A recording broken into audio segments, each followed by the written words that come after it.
आपने अखबारों में पढ़ा होगा, मुंबई बम ब्लास्ट के 12 आरोपी छूट गए, सुना होगा ना आपने। मुंबई में 2006 में बम ब्लास्ट हुआ। आपको कुछ मैं ऐसी बात बता रहा हूं जो मीडिया वाले बताए नहीं। उस बम ब्लास्ट की क्रोनोलॉजी समझिए।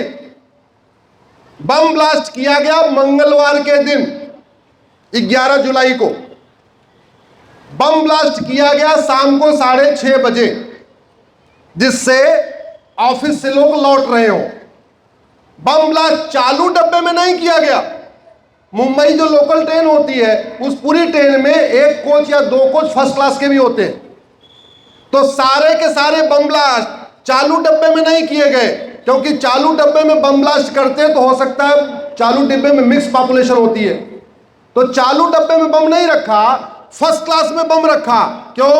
क्योंकि फर्स्ट क्लास के कोच में सीए चलते हैं, आर्किटेक्ट चलते हैं, इंजीनियर चलते हैं, डॉक्टर चलते हैं, व्यापारी चलते हैं, अग्रवाल चलते हैं, जैन चलते हैं, माहेश्वरी चलते हैं, मारवाड़ी चलते हैं, पत्रकार चलते हैं, खासतौर पे गुजराती चलते हैं। और सारा का सारा बम ब्लास्ट जो गुजरात वाली लाइन है, जिसको वेस्टर्न लाइन बोलते हैं, उसी लाइन पे किया गया मंगलवार का दिन शाम को 6:30 बजे, और फर्स्ट क्लास ये चुना गया।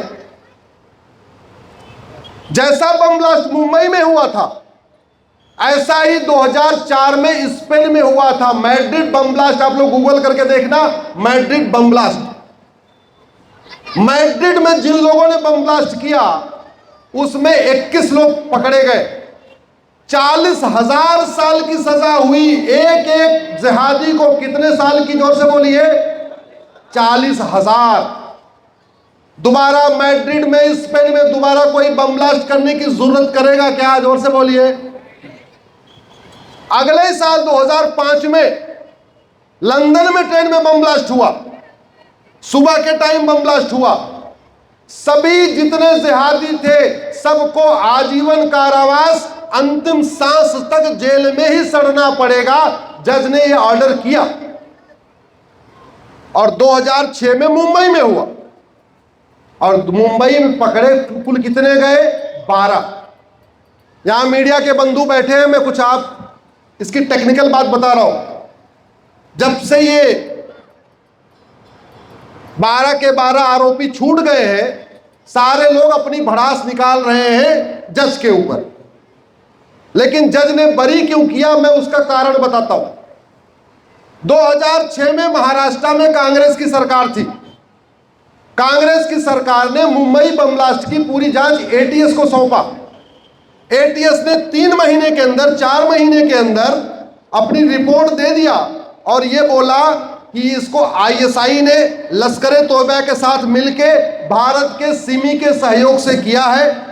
एटीएस ने यह भी बताया ये बम ब्लास्ट कुकर में रखे गए थे, और मुंबई में कोई गोवंडी एरिया है, वहां ये सारे के सारे बम रखे गए। एटीएस ने 3-4 महीने के अंदर अपनी पूरी जांच पूरी कर दी। खेला उसके बाद शुरू हुआ। जब एक बार जांच पूरी हो गई तो दोबारा जांच की जरूरत थी क्या? जोर से बोलिए। नहीं। 2008 में महाराष्ट्र की उस समय की कांग्रेस की सरकार ने इस जांच को क्राइम ब्रांच को दे दिया। किसी भी राज्य में जो सबसे एक्सपर्ट एजेंसी होती है उसको एटीएस कहते हैं, एंटी टेररिस्ट स्क्वाड। एमपी में भी एटीएस, महाराष्ट्र में भी, सब जगह एटीएस बनी हुई। एटीएस की जांच ने जब सारा कुछ कह दिया था, 12 लोगों को पकड़ लिया, बम कहां बनाए गए वो स्थान ढूंढ लिया, वो कुकर ढूंढ लिया, वो जगह ढूंढ लिया, असेंबली कहां हुई, सब कुछ पकड़ लिया, तो दूसरी जांच की जरूरत थी क्या? नहीं। लेकिन 2008 में महाराष्ट्र की सरकार ने उस जांच को क्राइम ब्रांच को दे दिया। यह पहला ऐसा केस है जहां एटीएस जांच करने के बाद क्राइम ब्रांच को दिया जा रहा है। होता उल्टा है, क्राइम ब्रांच की जांच को एटीएस को दिया जाता है, यहां एटीएस की जांच को क्राइम ब्रांच को दिया जा रहा है। और क्राइम ब्रांच जांच करके कह रही है ये जो मुंबई में बम धमाके हुए, इसको इंडियन मुजाहिदीन ने किया है। सिमी का नाम गायब हो गया, और कहा ये गोमंडी में नहीं, ये तो बम सिवरी में मिला था। सिवरी एक जगह है वहां। उसी का फायदा उठाया आतंकवादियों ने, या ये कह सकते हैं आतंकवादियों को फायदा पहुंचाने के लिए ही ये दो जांच कराई गई और दो की दोनों जांच रिपोर्ट कोर्ट में पेश कर दी गई। अरे कोर्ट में जाना भी था तो कम से कम एक रिपोर्ट पेश करते, या तो एटीएस की पेश करते या तो क्राइम ब्रांच की पेश करते। दो की दोनों रिपोर्टें कोर्ट में पेश कर दी गई। यहीं से आतंकवादियों को मौका मिल गया। बोले साहब देखो, महाराष्ट्र सरकार की एक एजेंसी कह रही है सिमी ने किया है, दूसरी एजेंसी कह रही है इंडियन मुजाहिदीन ने किया है, एक एजेंसी कह रही है गोवंडी में बम मिला, दूसरी कह रही है सिवरी में बम मिला, और नतीजा क्या रहा? सबूत के अभाव में बरी हो गए। हालांकि महाराष्ट्र की सरकार ने जानबूझ के ये किया तो किया, लेकिन इस संविधान में हाई कोर्ट के माननीय जजों को और सुप्रीम कोर्ट के जजों को बहुत पावर दी हुई है।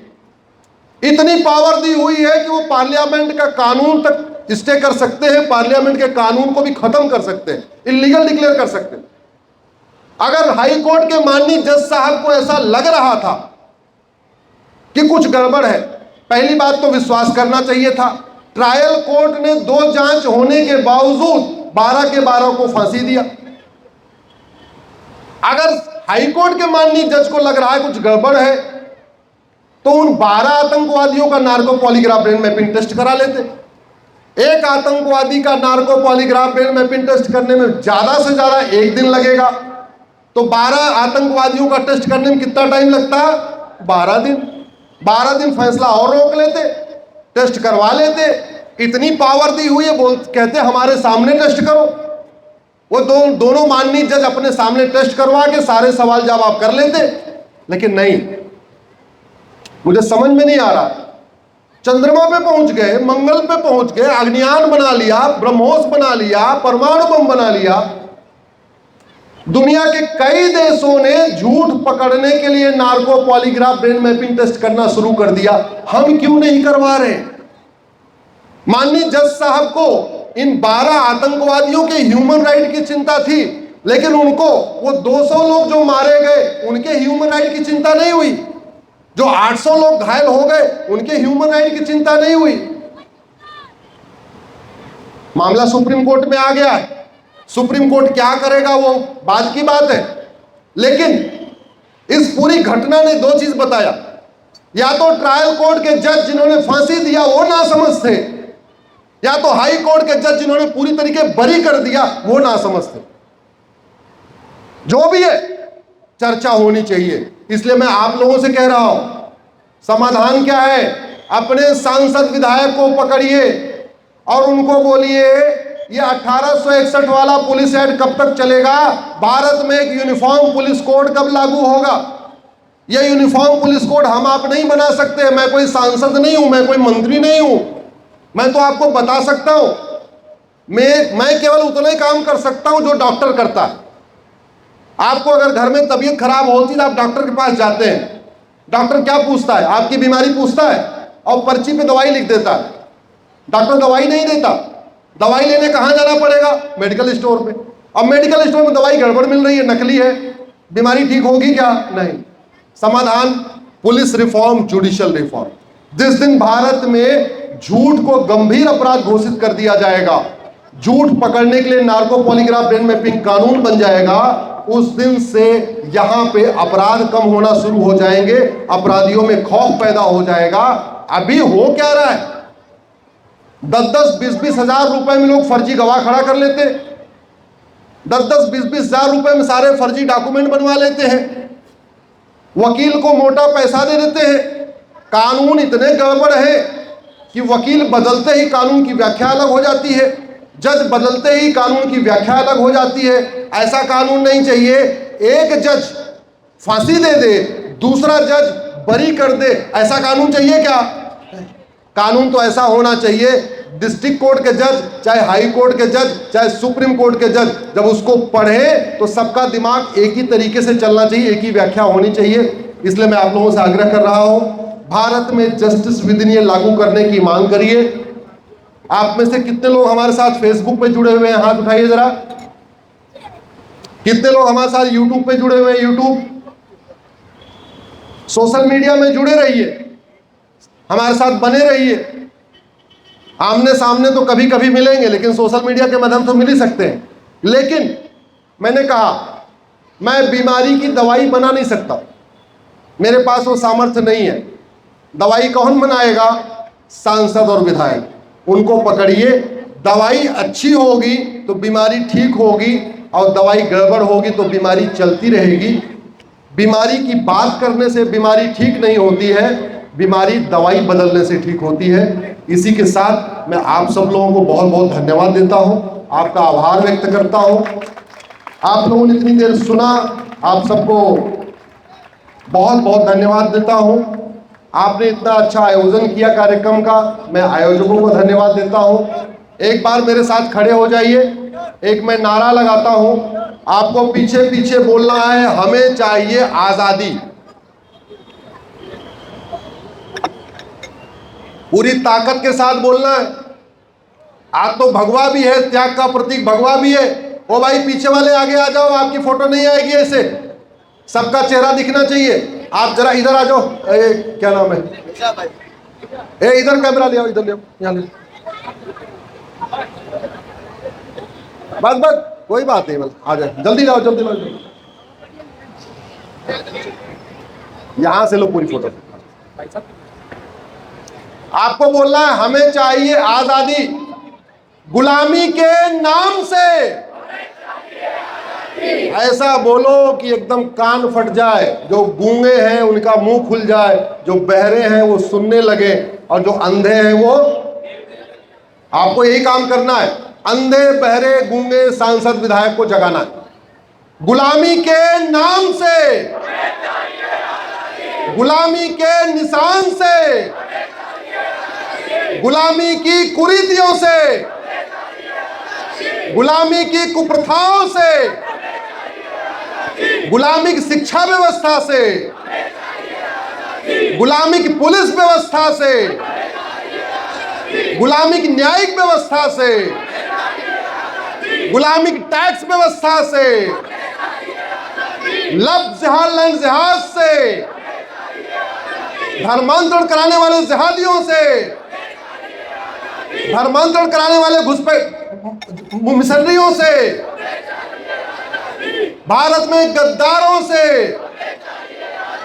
भारत के जासूसों से, माओवादियों नक्सलियों से, अलगाववादियों और कट्टरपंथियों से, पाखंडियों और जलालों से। भारत माता की, भारत माता की, भारत माता की जय, जय श्री राम, राधे श्याम, राधे श्याम। अयोध्या में मंदिर बन गया है, अगला लक्ष्य हमारा काशी और मथुरा है, इसलिए सब लोग राधे श्याम करते रहिए। धन्यवाद।